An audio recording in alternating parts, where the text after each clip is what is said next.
अस्सलामुअलैकुम दोस्तों और साथियों, उम्मीद है आप लोग खैरियत से होंगे।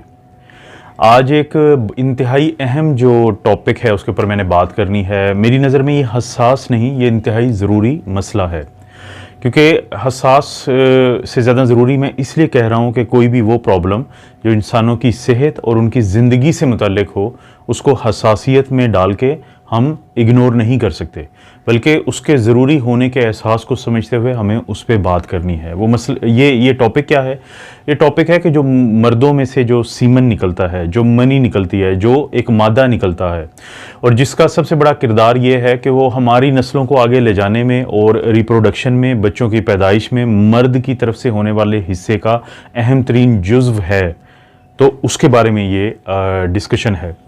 मैंने जो आप थंबनेल देख रहे हैं उसके ऊपर लिखा है कि ये मर्दों और कुछ मखसूस औरतों के लिए ये टॉपिक है, या उनके लिए ये मौजू है कि वो इस वीडियो को देखें। वो मर्द कौन हैं और वो मखसूस औरतें कौन हैं?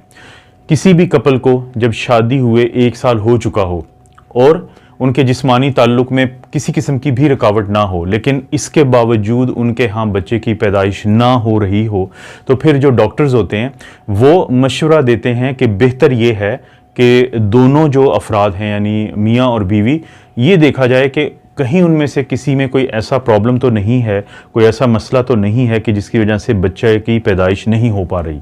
और एज ए डॉक्टर और एज अ ह्यूमन बीइंग, एक इंसान के तौर पे मैं ये समझता हूँ कि ये जो पूरा अमल है इसका आगाज़ मर्द से होना चाहिए। इसकी एक साइंसी वजह भी है और एक इंसानी पहलू भी है। इसका जो इंसानी पहलू ये होता है कि क्योंकि हमारे माशरों में समझा जाता है कि जो मर्द है वो घर का सरबराह है, तो ज़िम्मेदारी भी ज़ाहिर है उसकी ज़्यादा होती है, और वहीं से ज़िम्मेदारी के तयन का भी आगाज़ होना चाहिए। और साइंसी इसकी वजह यह है कि ख़वातीन को जब हम उनकी तशख़ीस करते हैं कि जो बच्चा ना होने का जो अमल है, कहीं उसमें उनकी हिस्सेदारी तो नहीं है, तो इनके लिए हमें काफ़ी ज़्यादा टेस्ट करवाने पड़ते हैं। जबकि इसके मुकाबले में मर्दों में हमें अमूमी तौर पे एक टेस्ट से भी काम चल जाता है, और उस टेस्ट का नाम है सीमन एनालिसिस। सीमन कहते हैं जो मनी है, जो मर्दों का के अंदर से निकलने वाली वो रतूबत है जो बच्चे के बनने के अमल में उसकी तरफ से हिस्सा होता है। पैदा कहाँ पे होता है ये जो सीमन है? इसकी जो पैदाइश में सबसे अहम जो जुज़ है वो स्पर्म का है। उर्दू में अगरचे इसको जरसूमा कहते हैं, लेकिन मैं इसके सख्त खिलाफ हूँ कि इसको जरसूमा कहा जाए, क्योंकि इंसानी ज़िंदगी को आगे ले जाने में स्पर्म्स का सबसे अहम किरदार है। जबकि जरासीम जो होते हैं वो इन्फेक्शन या एक गलत चीज़ है, और उसका जो एक को हम जरसूमा कहते हैं। तो मैं आप लोगों से भी रिक्वेस्ट करूँगा कि जब तक उर्दू में कोई इसका लफ्ज़ नहीं मिल जाता तो आप इसको सिर्फ स्पर्म कहा करें, जरसूमा मत कहें, क्योंकि जरसूमा जरासीम को कहते हैं, और जरासीम जो होते हैं वो तो एक वायरस है, बैक्टीरिया है। तो स्पर्म जो है वो इस सीमन में सबसे अहम चीज़ है। स्पर्म की पैदाइश कहाँ पे होती है? स्पर्म की पैदाइश होती है टेस्टीज़ में। जो टेस्टीज़ होते हैं वो किसके अंदर मौजूद होते हैं? वो स्क्रोटम के अंदर मौजूद होते हैं। और आप लोगों के लिए ये भी एक बड़ी हैरानी की बात होनी चाहिए कि अल्लाह ने ये जो टेस्टीज़ हैं, ये इतना जो अहम ऑर्गन है हमारा, इसको हमारे जिस्म से बाहर क्यों रखा है? इसके अंदर एक सबसे बड़ी बात यह है अकल की कि इसको इसलिए बाहर रखा है कि हमारी बॉडी के टेम्परेचर से कम टेम्परेचर रहना चाहिए। यानी इसके अंदर एक इतनी अहम चीज़ है कि वो हमारे जिस्म के दर्जा हरारत पे वो चीज़ नकारा हो सकती है। तो इसलिए अल्लाह ने इस ऑर्गन को, टेस्टिस को जो है वो हमारे जिस्म से बाहर रखा है। और ये सबक भी है उन लोगों के लिए कि जो गर्मियों में भी जीन्स पहनते हैं, जो गर्मियों में भी ऐसे माहौल में रहते हैं जहाँ पे बहुत ज़्यादा गर्मी होती है, तो उनको समझना चाहिए कि ऐसी चीज़ जिसके अंदर मौजूद स्पर्म्स जो हैं वो टेम्परेचर से बहुत ज़्यादा मुतासर हो सकते हैं, तो उनको इस तरह का माहौल से अवॉइड करना चाहिए। उनको इस तरह के कपड़े पहनने से परहेज़ करना चाहिए जो इन टेस्टीज़ को बहुत ज़्यादा गर्मी वाला माहौल दे रहे हों। अब जो ये टेस्टीज़ होते हैं, इनके अंदर मौजूद होती हैं कुछ कैनाल्स होती हैं, सेमिनेफ्रस ट्यूब्यूल्स होती हैं, यानी छोटे छोटे पाइप्स होते हैं जिनके अंदर पैदाइश होती है स्पर्म्स की।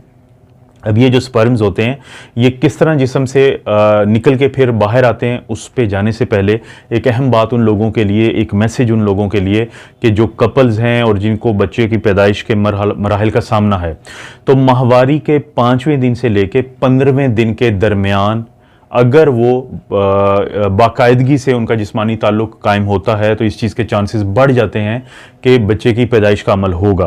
क्योंकि जो ख़वातीन से या ख़ातून से अंडा रिलीज़ होता है, एग रिलीज़ होता है, ओवम रिलीज़ होता है, वो होता है माहवारी के तकरीबन यानी कि अगली माहवारी आने से 12 से 14 दिन पहले।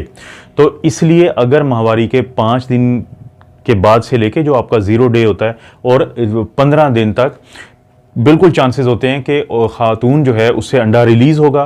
वो आमतौर पे 12 से 24 घंटे रहता है जिस्म में, और अगर इस दौरान स्पर्म उससे मिल जाता है तो बच्चे के पैदा होने के चांसेस बहुत ज़्यादा होते हैं। और जो स्पर्म की ज़िंदगी होती है वो 3 से 5 दिन होती है खातून के अंदर जाने के बाद।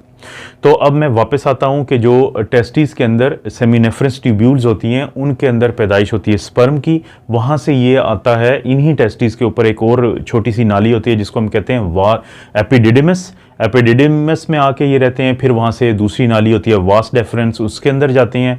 और अब मैं आगे मुख्तसर करता हूँ, वहाँ से ये फिर जो छोटा पेशाब की हमारी नाली होती है जिसको हम यूरिथ्रा कहते हैं, वहाँ तक पहुँचते हैं। लेकिन इसी पहुँचने के अमल के दौरान हमारा जो प्रोस्टेट होता है, मर्दाना गदूद, वहाँ से और साथ उसके एक और सेमिनल वेजिकल नामी छोटे सी थैलियाँ होती हैं, वहाँ से पानी और जो शुगर की कुछ चीज़ें इसमें शामिल हो जाती हैं ताकि स्पर्म को अपनी हरकत करने में एक फ्लूइड मिल जाए और खुराक के लिए शुगर मिल जाती है, जिसका आगे जाके मैं जिक्र करूंगा। ये मैं मुख्तसर कोशिश कर रहा हूँ कि आपको कम से कम ये बता दूं कि इस तरीके से आपके स्पर्म पैदा होते हैं और आपके जिस्म के से बाहर आते हैं। सबसे अहम काम आपने ये करना है कि जब आपने सीमन एनालिसिस करवाना है, सीमन का टेस्ट करवाना है, आप लेबॉर्ट्री में जाएं, उनसे आप बात करें कि मैं अपना सीमन का टेस्ट करवाना चाहता हूं। क्योंकि बहुत ज़रूरी है सीमन का टेस्ट करवाने से पहले कि 3 से 7 दिन के दरमियान ना तो आपने अपनी जो बेगम है उससे जिस्मानी ताल्लुक़ कायम किया हो, या ना तो किसी और ज़रिए से भी आपका जो ये मादा है, ये मनी है, ये सीमन है, ये आपके जिस्म से बाहर आया हो। इसे हम एब्स्टिनेंट पीरियड कहते हैं या परहेज़ कहते हैं कि आपने परहेज़ किया होता है किसी भी तरह से ताकि ये सीमन जो है आपके जिस्म में स्टोर तो हुआ हो लेकिन बाहर ना निकला हो, 3 से 7 दिन का। उसके बाद फिर आपने कोशिश करनी है कि आपकी लैब वालों से, लेबॉर्ट्री वालों से बात हुई हो, और इसके लिए आप अच्छी लेबॉर्ट्री का इंतखाब करें। क्योंकि जो आम लेबॉर्ट्री है वो ये टेस्ट कर तो देगी लेकिन शायद उसके ऊपर आपको यकीन या आपके डॉक्टर को ज़्यादा यकीन ना आए। तो जब आप वहाँ पर जाएंगे, और इससे पहले आप कोशिश करें, सिगरेट पीते हैं तो 2-3-4 दिन के लिए परहेज़ करें, खुदा न खास्ता शराब पीते हैं तो 3-4 दिन के लिए परहेज़ करें। किसी किस्म का स्ट्रेस मत लें उन 3-4 दिनों में। पहुँचे वहाँ पे, वो आपको एक कंटेनर देंगे, तो आपने खुद ही अपने जिस्म से यानी मैस्टरबेशन के ज़रिए ये जो मनी है ये निकालनी है, और जिस तरीके से उन्होंने बताया हुआ होगा डायरेक्टली उस कंटेनर के अंदर जो ये मनी है ये डाल देनी है, और डालने के फौरी बाद जो लेबॉर्ट्री वाले हैं उनको देनी है, ये उनके हैंड ओवर कर देनी है, उनके हवाले कर देनी है। ये क्यों मैंने आपको कहा कि आप लेबॉर्ट्री में जाके करें बजाय इसके कि ये घर कंटेनर लेके आएँ, और जैसे हम यूरिन टेस्ट देते हैं तो इसी तरीके से हम अपना मनी उसमें डाल के उनको दे दें। बुनियादी तौर पे, फौरी तौर पे जो सीमन एनालिसिस की रिपोर्ट है उसको करना इसलिए ज़रूरी होता है, अगर आपके लेके जाते हुए हो सकता है कि आपके स्पर्म टूट फूट का शिकार हो जाएं। और भी अभी मैं आगे आपको बताऊंगा कुछ ऐसी चीज़ें हैं जो मुतासर हो सकती हैं अगर आप आधे घंटे या घंटे से लेट अपना जो सीमन का टेस्ट है वो वहाँ पहुँचाते हैं। तो जब आपका सीमन एनालिसिस की रिपोर्ट आपको वो देंगे 2 से 3 दिन के बाद, तो उसके अंदर आपको कोई चीज़ें देखने को मिलेंगी। ये जो आपका सीमन है, कुछ चीज़ें लेबॉर्ट्री वाले फिज़िकल यानी देख के नोट करेंगे कि क्या क्या चीज़ें उसमें हैं, और कुछ चीज़ों को वो माइक्रोस्कोप के नीचे रख के देखेंगे कि उसमें क्या क्या रिपोर्ट्स हैं। जैसे देखने से क्या होता है कि कलर कैसा है, इसका ग्रेश वाइट होना चाहिए। अगर तो ये फ़र्ज़ करते हैं कि ये पिंक है तो इसका मतलब है कि कोई ब्लीडिंग है, कोई ऐसी इन्फेक्शन है कि जिसकी वजह से ये इसका कलर चेंज हो गया, और बाज़ औक़ात लोगों को प्रोस्टेट की इन्फेक्शन से पिंक हो जाता है। और इसी तरह से अगर इसका कलर येलो है या पीला है तो फिर भी आपका जो पेशाब की नाली है उसकी कहीं ना कहीं पे इन्फेक्शन है जिसकी वजह से इसका कलर चेंज हो जाएगा। तो इसका कलर क्या होना चाहिए? Greyish white. उसके बाद विस्कोसिटी। विस्कोसिटी क्या होती है? मैं आपको एक मिसाल देता हूँ कि आपने एक गिलास में पानी लिया, आप जब उसको गिलास को उल्टा करते हैं तो वो पानी फौरी नीचे गिर जाता है, लेकिन अगर आप उसी गिलास के अंदर बहुत गाढ़ा किस्म का कोई माया डालें, फिर जब आप उसको उल्टाएंगे तो उसको ज़्यादा टाइम लगेगा बाहर निकलने में। तो इसको कहते हैं कि जो पानी होता है उसकी विस्कोसिटी कम होती है, और जो कोई और मादा जो डाला था आपने, जो बहुत मुश्किल से गिलास से बाहर नीचे गिरा है, उसकी विस्कोसिटी ज़्यादा है। तो आपका जो सीमन है उसकी विस्कोसिटी क्या होनी चाहिए, उसको विशस होना चाहिए। विस्कोसिटी इतनी होनी चाहिए कि वो गिरे भी नीचे, बहुत जल्दी भी ना गिरे और बहुत लेट भी ना गिरे। अगर वो जल्दी गिरता है तो इसका मतलब है कि आपने बहुत ज़्यादा पानी पिया हुआ है या कोई मैस्टरबेशन आप करते रहे हैं ज़्यादा। लेकिन अगर वो बहुत लेट गिरता है तो इसका मतलब है कि उसमें फ्लूइड कम था, यानी जो प्रोस्टेट से आया और सेमिनल वेजिकल से आया, और कहीं ना कहीं पे कोई रुकावट है आपके इस पूरे निज़ाम के अंदर। तो कलर देखा, विस्कोसिटी देखी, उसके अलावा स्मेल को भी बाज़ लोग देखते हैं, मस्टी होती है, लेकिन वो इतनी ज़्यादा इंपॉर्टेंट नहीं है। साथ ही फिर लेबॉर्ट्री वाले इसकी पीएच चेक करते हैं। पीएच क्या होता है कि कितनी तेज़ाबियत है या कितना ये इसमें अल्कलाइन कितना है। आमतौर पे जो पीएच होती है वो 7.2 यानी 7.2 से 8 तक होनी चाहिए। अगर 7.2 से कम है, इसका मतलब है कि आपके सिस्टम में जहाँ से ये स्पर्म बन के बाहर निकले वहाँ पे कोई रुकावट है। और अगर फ़र्ज़ करें कि वो अल्कलाइन है तो इसका मतलब है कि कोई ना कोई इन्फेक्शन है जिसकी वजह से ये अल्कलाइन हुआ होता है, और ये दोनों सूरतें मुतासर करती हैं बच्चे के पैदाइश के अमल को। तो पीएच जो है वो 7.2 से 7.8 या 8 तक होनी चाहिए। उसके बाद माइक्रोस्कोप के नीचे रख के हम क्या क्या चीज़ें देखते हैं। जो सबसे अहम चीज़ें हैं वो है कि स्पर्म की तादाद कितनी है, पहले नंबर पे। दूसरा, स्पर्म की शक्ल या मॉर्फोलॉजी कैसी है। तीसरे नंबर पे कि जो स्पर्म है वो हरकत कितनी तेज़ी से करते हैं। जो स्पर्म का काउंट होता है दोस्तों, आपका जो सीमन एनालिसिस की रिपोर्ट में जो स्पर्म की तादाद है वो कम से कम 1.5 करोड़ यानी 15 मिलियन पर ml, यानी एक जो ml है, जब आप अपना ये सीमन देते हैं तो सबसे पहले साथ फिजिकल में ये भी देख लेते हैं कि कितना ml आपने दिया है। जब आपने एक दफ़ा मैस्टरबेट करके उनको दिया है वो, तो एक दफ़ा में कम से कम 2 से 7 ml या 5 ml तक होना चाहिए इसको। अगर 2 ml से कम है तो कहीं पे रुकावट है, और अगर 5 या 7 ml से ज़्यादा है तो फिर भी कोई ना कोई ऐसी प्रॉब्लम है जिसकी वजह से प्रोस्टेट का मसला हो सकता है।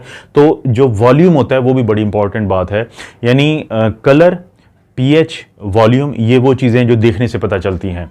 अब जब उसको वो माइक्रोस्कोप के नीचे रखेंगे तो स्पर्म की जो तादाद है वो तादाद होनी चाहिए 15 मिलियन या 20 मिलियन से स्टार्ट होके ऊपर तक ये जा सकती है, यानी 1.5 करोड़ कम से कम 1 ml में होना चाहिए। अगर आपने 3 ml दिया है तो आप 1.5 करोड़ को 3 से अगर मल्टीप्लाई करें तो आपके सामने आ जाएगा कि उस वक्त जो आपने मवाद दिया है उसके अंदर कितना होगा। लेकिन कम से कम 15 मिलियन पर ml या 1.5 करोड़ पर ml उसकी तादाद होनी चाहिए। उसके बाद आ जाती है मॉर्फोलॉजी। मॉर्फोलॉजी क्या होता है, शक्ल शबाहत। क्योंकि जो स्पर्म होता है उसके 3 हिस्से होते हैं। एक उसका सर होता है जिसको हम हेड कहते हैं, एक उसका मिडल पीस या गर्दन होती है, नेक होती है, और तीसरी उसकी दुम होती है या टेल होती है। आम तौर पे जो मॉर्फोलॉजी है वो नॉर्मल होनी चाहिए, क्योंकि जो नॉर्मल, जैसे आप ये देख भी रहे हैं डायग्राम में या शक्ल में, तो नॉर्मल जो मॉर्फोलॉजी है कम से कम ये 4% से ज़्यादा हो, लेकिन आम तौर पे ये 40-50% होती है। तो इसका मतलब है कि प्रॉब्लम नहीं होगा, क्योंकि इसी स्पर्म ने जाके अंडे को, एक स्पर्म में, ये भी ज़हन में रखें कि अगर आपने एक दफ़ा आप डिस्चार्ज होते हैं और उसमें फ़र्ज़ करते हैं कि आपके कोई 5-7 करोड़ जो हैं वो स्पर्म्स हैं, उनमें से सिर्फ एक ने जाके अंडे को इस काबिल बनाना है कि वो, जिसको हम फर्टिलाइजेशन कहते हैं, और बच्चा बनने का अमल का आगाज़ होता है, बाकी सारे ख़त्म हो जाते हैं। ये बड़ा एक अहम चीज़ है आपके समझने के लिए। तो जो मॉर्फोलॉजी है कम से कम 4% होनी चाहिए नॉर्मल, लेकिन आमतौर पे लोगों में 30-40 या 50% तक नॉर्मल होती है। उसके बाद बहुत अहम चीज़ है कि वो है मोटिलिटी, कि आपका जो स्पर्म है उसकी मोटिलिटी कैसे होती है। जो लोग डिस्चार्ज होते हैं वेजाइना में होते हैं, और वेजाइना से इसने फिर सर्विक्स को क्रॉस करना है। मैं लास्ट वीडियो में आपको थोड़ा समझा चुका हूँ वेजाइनल डिस्चार्ज में, जो ख़वातीन को ख़ास तौर पे, कि वहाँ से फिर ये आगे यूट्रस आती है, यूट्रस से आगे फिलोपियन ट्यूब है। तो फिलोपियन ट्यूब यानी जहाँ से अंडा रिलीज़ होके आया था ओवरी से वहाँ, तो यूट्रस में या उस एरिया में कहीं जाके जब ये स्पर्म मिलेगा तो इसकी हरकत बहुत ज़रूरी है। जितने ज़्यादा आपके जो स्पर्म हैं उनकी जो मोटिलिटी है, उनकी जो हरकत है वो अच्छी होगी, उतने ज़्यादा चांसेस होंगे कि आपके जो है बच्चे के पैदाइश के अमल का आगाज़ होने के। जो मोटिलिटी होती है वो 4 किस्म की होती है। सबसे अच्छी मोटिलिटी को हम कहते हैं कि जब स्पर्म आगे की तरफ तेज़ी से जाता है, यानी आप गौर करें कि इसकी दुम होती है, वो दुम है ही मूव करने के लिए। तो जब ये आगे की तरफ फॉरवर्ड तेज़ी से मूव करता है तो इसको हम कहते हैं अच्छी वाली हरकत। और दूसरे नंबर पे आती है वो हरकत के फॉरवर्ड भी मूव करता है आगे की तरफ और साइडों पे भी आता जाता है ऐसे। तो कर्व होके या क्रूकेड इसे मूवमेंट कहते हैं, इस थोड़ी स्लगिश मूवमेंट भी आप इसको कह सकते हैं। तीसरे दर्जे पे आती है कि ये अपनी दुम तो हिलाता है स्पर्म लेकिन आगे मूव नहीं करता। और आखिरी दर्जे पे आती है कि कोई मूवमेंट नहीं होती और वहीं पे पड़ा रहता है जो आपका ये स्पर्म होता है।